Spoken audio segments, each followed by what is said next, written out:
on. I just knocked him on my camera. I'm picking it up. Sorry about that.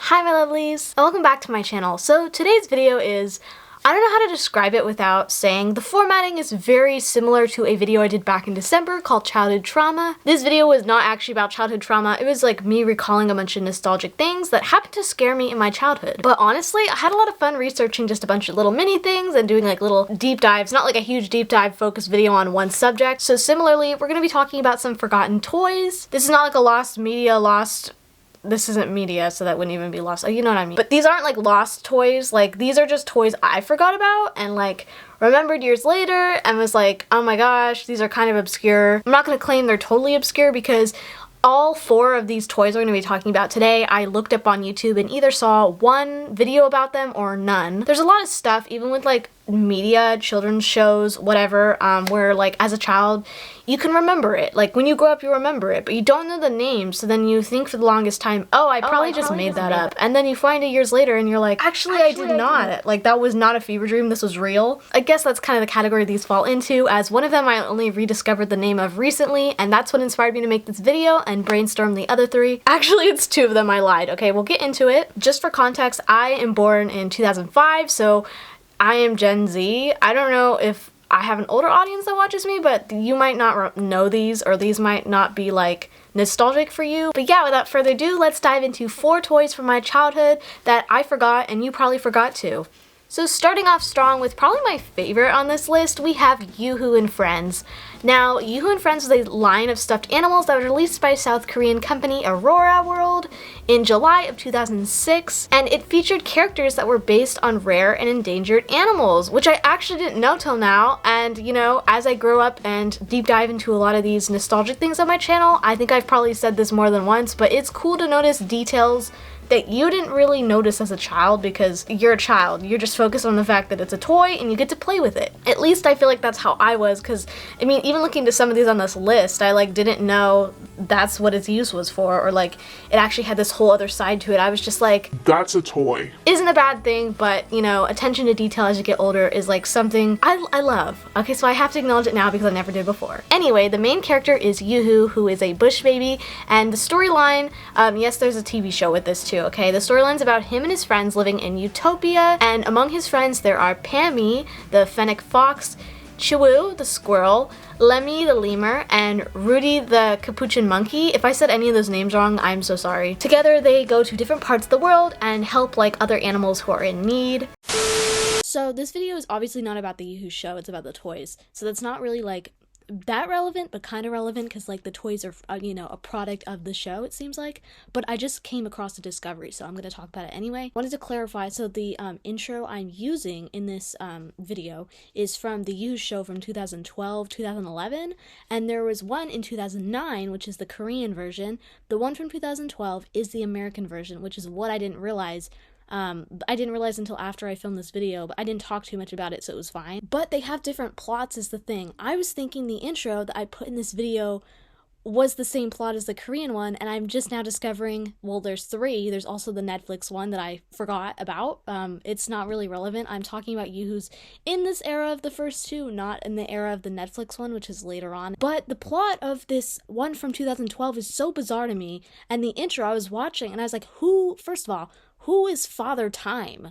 Who is this? What is this? The series follows a group of corrupt corporate executives, and they're turned into our YooHoo characters, the endangered species, by Father Time, who tasks them to go around the world and fix all the environmental disasters they've caused. This seems way more interesting than what I said in this video, which is that they're just animals who go around and help other animals. Do you guys want me to do a video on this show? Because now I'm like really intrigued and I want to watch it. When I looked up this show, the 2012 one is the one that comes up, and it's really hard to even find a plot for the 2009 one. Hope you enjoyed my rant. I'm just really curious about this show now, so let me know if you want to see that in the comments.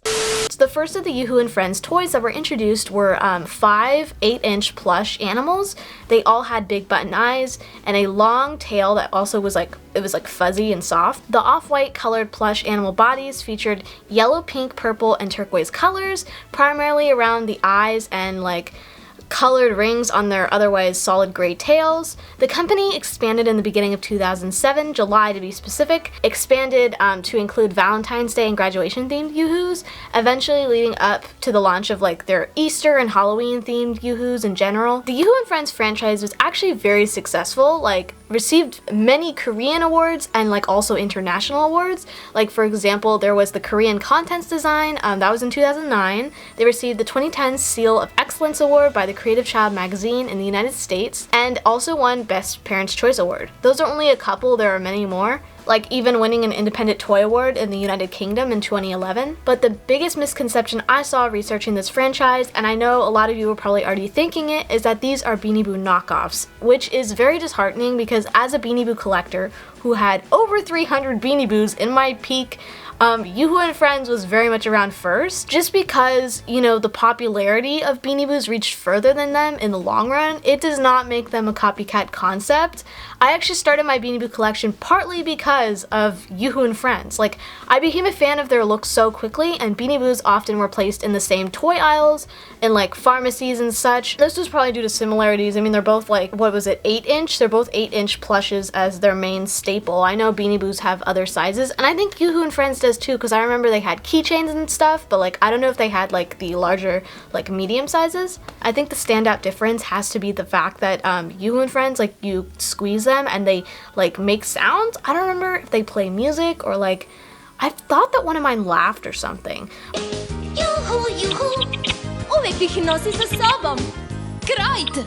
But like, I genuinely, that was not like the key feature. I'm pretty sure I also put my YooHoos in water, so I didn't really care that much. My point being, if anything, it should actually be the other way around, because Aurora World Inc., they filed a lawsuit against their, you know, competitors, Ty Inc., alleging that Ty Beanie Boos infringe on YooHoo Friends. Among claims, they said that Ty is in violation of the Copyright Act, the Land Am Act, and a certain section of the California Business and Professions Code, the common laws misappropriation, and, you know, common law unfair competition. So Ty Inc. had actually recently launched their next toy line, or began to. I don't think they were in the US exactly yet, obviously, but they had done so in the UK first in June of 2009 as like a trial run, and two of the Beanie Boos in this launch were lemurs named Bubblegum and Cleo. They had striped long tails that were also fluffy and soft, and they gave an uncanny resemblance to the YooHoo Friends, which Aurora's court documents would later include direct comparisons of the YooHoo Friends characters with Bubblegum and Cleo Beanie Boos. So later that year, in November of 2009, when the Beanie Boos came to the US after proving to be a success, this is where Aurora got word of it, obviously. So although Ty claimed they did not intend to sell Bubblegum and Cleo in the United States, like they advised the court that the company had ceased sending out like all display racks and like sell sheets containing images of Bubblegum and Cleo, but Aurora still had this directly to say on the matter. Ty's unlawful imitations of the YooHoo Friends products and blatant infringement are damaging Aurora, not only by causing actual confusion and, well, the likelihood of confusion in the marketplace, but also by diminishing the value of YooHoo Friends products by diluting their distinct and unique nature by associating them with Ty rather than Aurora. Which I can't say I disagree with, because growing up, these toys were always in the same sections, as I said before. I specifically remember pharmacies, and honestly, it's not surprising that I got them confused in the beginning of me collecting Beanie Boos. I definitely think YooHoo's played a big role in me ending up collecting Beanie Boos just because they look so similar, and I was like, wow, another toy that is literally the same thing. In the end, it was decided and settled by Ty having to discontinue all sales of Bubblegum and Cleo. I think that was completely fair, and like the rest of the Beanie Boos that are not Bubblegum and Cleo, although they do have the big eyes and like some of them probably have the fuzziness, whatever, I guess. I don't know, they kind of have different texture in furs, but like the fluff on the tail was literally identical to like the Bubblegum and Cleo's. So I definitely think that was a fair settlement. And actually, I have both Bubblegum and Cleo right here. We can look at, this is Cleo. You can definitely see how similar he is to YooHoo, and the texture of this fur, I feel like, now feeling it, I feel like it is pretty similar, but from my memory, I feel like it's a bit different. This, though, this is literally, you cannot tell me this is not identical to Tails. And then this is Bubblegum. Same situation, the gray and like fuzz on the tail. But yeah, let me know in the comments like what your thoughts are. I definitely agree with this. As you can see, I was still able to get Cleo, obtain Cleo. I remember I got Cleo for Christmas one year on eBay. It is very hard, you know, with the Beanie Boos that were only sold in the UK to obtain them, because I know there's like original Peanut and like the original Kiwi, and like I think there is Kooky that used to be named Bubblegum, although it is the same design, where it's like I never see listings of that, like ever. Like Cleo and Bubblegum I think are the easiest to obtain of the ones that were just sold. I have a core memory of like going on YouTube and finding out they had a show and being like, oh my gosh, there's a YooHoo show. And like, cause I had no idea. I found the toys first. I think like the thing in Korea was probably like, the toys were a part of, it was like a marketing thing probably, just like Monster High. That was the first example I can think of, where like the movies were, you know, meant to sell you the dolls. That was the marketing strategy, and it fucking worked. But moving on, our next one is the shoulder buddies. Last year when I was having a yard sale with my mom, I got some of my toys from the attic because we were just going through stuff in general, and one that caught my eye was the shoulder buddy. Now I couldn't figure out what the name of this toy was for so long, and it was literally bugging me, so much so that, you know, I refound that photo in my camera roll and was like, oh my god, like, what is this called? I need to know. And I went to my Twitter and I was able to figure it out through there because like someone searched it through Google Photos. Even though I had tried that literally that same night and it didn't come up. But, you know, luckily I could have the mystery solved now. But the shoulder buddies were a collectible, allegedly educational accessory, which I say because what is the educational aspect? I'm genuinely confused. That kids can wear on their shoulders, backpacks, hats, etc. You know, they were launched in October of 2009. So the shoulder buddies were packaged with a collectible smarts card that teaches their smarts through an easy to remember acronym, a shoulder buddies coin, which is used to, you know, attach them to your shoulder. What you would do is you would take the like little coin and you'd like put it in your shirt, and then like they could sit on top. It looked like they were sitting on your shoulder. They also have a hole in their back, so like kids can attach them to their backpacks as a keychain, which was included with the product. They also have a hole in their back so that kids can, you know, attach them to their backpacks as a keychain, which is super cool with attention to detail. I didn't know this. I actually think that is like so fun. Like, where was this for Littlest Pet Shops? I know they made like the separate Littlest Pet Shop as a keychain and they looked like fucking cursed. Anyway, the keychain part was also like included with the product. There's also a book that corresponds to each of the shoulder buddies. I think gives more info on them and stuff. But yeah, shoulder buddies are very unique because like they're a little adorable character that it's just a little guy, okay? It can be worn on your shoulder. I think I had around like, I'm gonna say 5 to 8 of these. I definitely didn't have more than 10. I can say they were definitely not worn on my shoulder. They were not used for what they were intended to be used for. In fact, if I had known that or did that as a kid, like enough to remember it, maybe this wouldn't have been such a hard thing for me to find the name of. This isn't relevant, but yeah, I think you can see in the photo I showed, or like I used to put their hair into ponytails because like they had this long like troll-like hair, if you've heard of the trolls. Not Disney? That's not Disney. No, that's DreamWorks. I was gonna say not that trolls, okay? Point is, I used to put their hair into ponytails, and I just think that's like really hilarious. Speaking of Disney though, there were actually some Disney shoulder buddies, and even a Hello Kitty one. So Disney also has plushes now. And what I'm referring to by Disney, which they had some back in the day. I think Disney owns this, or they used to. I think they're still active. I'm really confused. I couldn't find out if like shoulder buddies discontinued. I don't know why they would still be around. Who's buying shoulder buddies? That is, except for I, you know, saw many shoulder like plushes again. But it's like a plush versus the hard like figurine look. Whether shoulder buddies played a role in that with like them being sold at Disneyland, I couldn't find, but the impact is definitely there because that's the same concept. It's just a plush instead of a little hard figurine. But yeah, let me know in the comments if you guys remember shoulder buddies. This is like a memory unlocked for me that I forgot. No, I didn't forget. It was actually plaguing me because I couldn't find out the name. The next one we have on our list to talk about is Zoobles, which is a miniature figurine toy line created by Spin Master. They're considered a spin-off to the Bakugan toy line, if you guys remember that one. Basically, gender roles. Gender roles, because girls can't like Bakugan. I literally watched, wasn't there a show for that? I swear to God I watched it. I never had any of the toys. Anyways, these figurines originally released on August 2010 in the United States, consisting of a wide variety of spear-shaped animal characters that, you know, you could close into balls when placed on a magnetic card, which I actually didn't even know these came with cards. In fact, now thinking of it, I really don't even know what the package of these toys even look like. So yeah, when placed on a magnetic card or their habitat,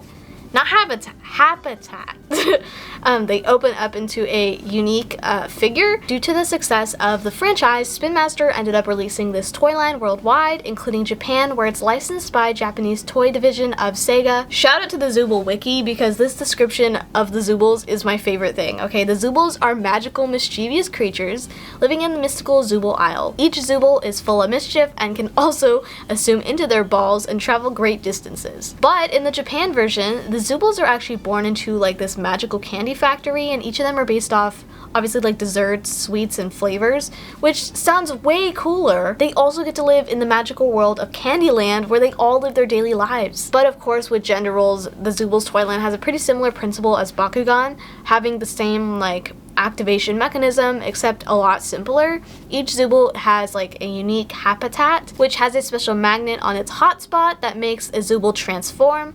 Once a Zooble comes into contact with that hotspot on its habitat, it opens up, transforming into a unique character. The habitat itself acts as a little activation point for the Zoobles, even making them spring to life, and also houses them for when they sleep at night. So each habitat is unique to the particular Zooble who occupies it, but it functions universally for all the Zoobles. I vaguely remember these were like little playset type things, or like, I don't know if you've seen like the really small LPS playsets where it's like there's a vending machine, or like a little, there's like 3 houses attached to each other. It's like something small like that, but I think there are bigger playsets you can buy, but I had like the smaller ones, that's why I remember that specifically. The Zoobles also have multiple points of articulation for playability, and even blink their eyes while the player pets its head. Each one possesses a unique set of characteristics based on their individual personality and location on Zooble Isle. To distinguish each Zooble, aside from like visual differences, they all have individually named and numbered, so like children can keep an eye on like what's in inventory, what's in their collection, similar to Littlest Pet Shop, where like they each have a number and you can like look up LPS this number and like one will come up. Researching this one was honestly a letdown, because I literally found out how fucking cool the Japanese version is. Like, something I didn't mention earlier is, in addition, they came with like little recipe cards as their magnetic cards, and you know, there were even some playsets that released in Japan that weren't available in the American version. I just think the whole concept of the Japanese one sounds way cooler than the American one. What the fuck is a habitat? Is it supposed to be your happy place? Like, it's literally spelled like that on the wiki. Like, I don't think that's a mistake. And be put to sleep in their habitat. But yeah, let me know like your thoughts in the comments, and if like someone who's Japanese like remembers playing with the Japanese one and stumbles upon this video, I would love to hear your thoughts on the American version, or like, you know, your thoughts with that in your childhood. I'm very curious. And finally, we have our final toy on the list to talk about. This one isn't really, I'm gonna say these are more figurines. Okay, I don't know why Zoobles were called figurines. Those are toys. Okay, but these are more like figurines. I actually don't know what audience this was made for. I just am recalling it. But we're gonna be talking about the YooHoo Funkeys. YooHoo Funkeys were a series of figures manufactured by Mattel, and they had like a game with the same name being developed by Radica Games. So yeah, this was 2 things: collectible figurine sets and a personal computer game that released in August of 2007 and was later discontinued in January 2010, so they didn't last very long. The correlation between the game and the toys is that they pretty much worked hand in hand. The collectible figures represented like the characters in the game. There were over 45 species of Funky actually, with each coming in 3 color styles, which were normal, rare, and very rare. The gameplay involved players placing the figures on the hub, aka a special USB unit shaped like a giant Funky, which in turn would have your figures appear in the game. The hub is purchased in the starter pack with 2 collectible figures and is required to play the game. So yeah, the figures were a huge incentive in this game. Like, unlike something like Webkins, where like you needed a Webkin, but you could still do a whole lot in the game regardless. The Funkeys, on the other hand, they can't relate. So yeah, they inhabit this virtual world called Terrafina. I hope I'm saying that right. Players navigate a number of zones and portals, and did someone say portals? And this game had a currency too, which you could play games to earn coins. But to enter these portals, it all depended on the tribes of these characters, which I think I said species earlier, I meant tribes. Users progress through this game purely as they collect different figures, and each tribe is able to access different areas, games, and items. So most figures had 2 sets of alternate colorings, and using these like rare or very rare Funkeys gives the player access to more items inside the shops. Now me personally, after digging into all this, it might be shocking, I have never played this game. Yes, I'm a fraud. I put this on here because when I was little, I used to go to my neighbor's house and she'd babysit me, well, because my mom had to like leave earlier in the morning. Anyway, her kids or her or someone in the house had YooHoo Funkeys, and for years I remember playing with them. And in the back of my mind, you know, but not knowing what they were called or anything, I never played the game. I just played with the figures and like saw them around the house multiple times. And I couldn't really do anything to figure it out since I like wasn't the one who purchased them. So it's not like I had one lying around to like go off of. I never knew these were a part of a game actually until last month when I stumbled upon them across Twitter after literal years. I had never even seen the packaging, okay? This is the closest I've gotten to this game is probably the memories I have of the USB port, which is this giant Funky, and I remember seeing it. But yeah, definitely a trip. I can see why these weren't successful in the long run. I find that so annoying that you had to literally keep buying the figures to really like to keep going. Like imagine you are playing like Animal Jam and you get to a certain part in the game and they're like, you need to go buy a figurine of a wolf if you want to progress anymore. Why would I do that? Not me slandering this game, I'm so sorry. But honestly, these figures are really fucking sick. Like they look so cool. If they were just on their own, I don't know any of the lore of this, or I mean, I explained some of the lore of this game, but it would be kind of difficult now to even figure it out because like it was like a USB very early on computer game. It's not like I can just go to a website. But yeah, those were some toys from my childhood that I had forgotten and luckily rediscovered and revisited. I hope you had fun joining me on this trip down memory lane, and let me know some of your toys from your childhood that, you know, you were in the same situation with. If any of these toys were in your childhood or you had another that you had forgotten about and then rediscovered. And I'll see you guys in the next video.